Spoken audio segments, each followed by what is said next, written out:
In this video, we will learn how to use the CloudShell Automation API from the shell.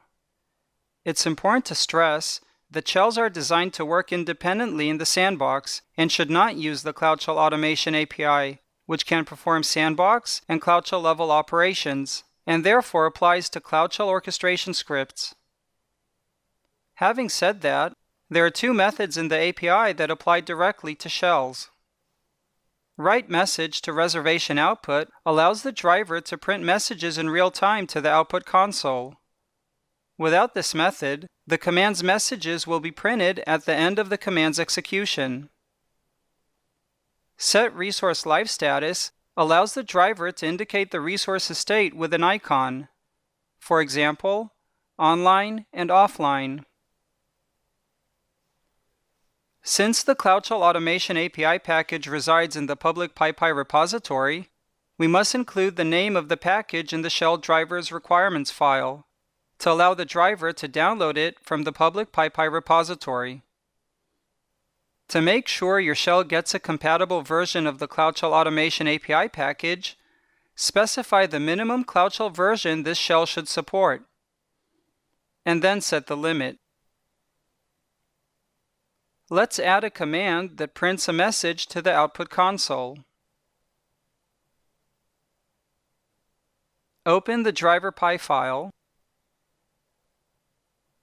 Add the following line to import the CloudShell API session.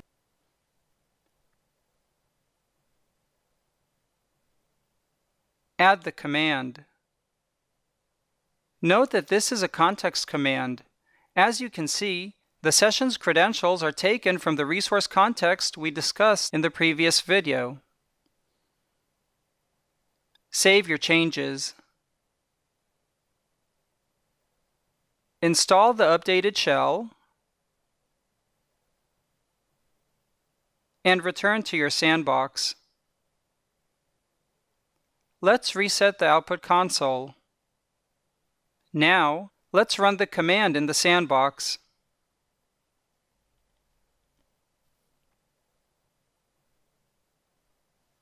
Let's also add a command that sets the resource's online live status icon.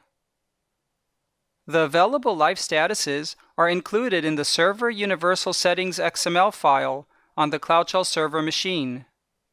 You're welcome to add your own. In the driver.py file, add the live status code. Let's also add a live status success message to the output console.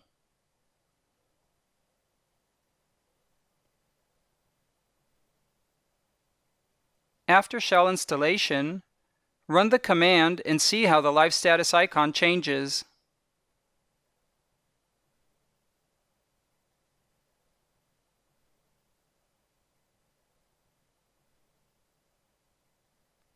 This concludes our video. We hope you enjoyed it.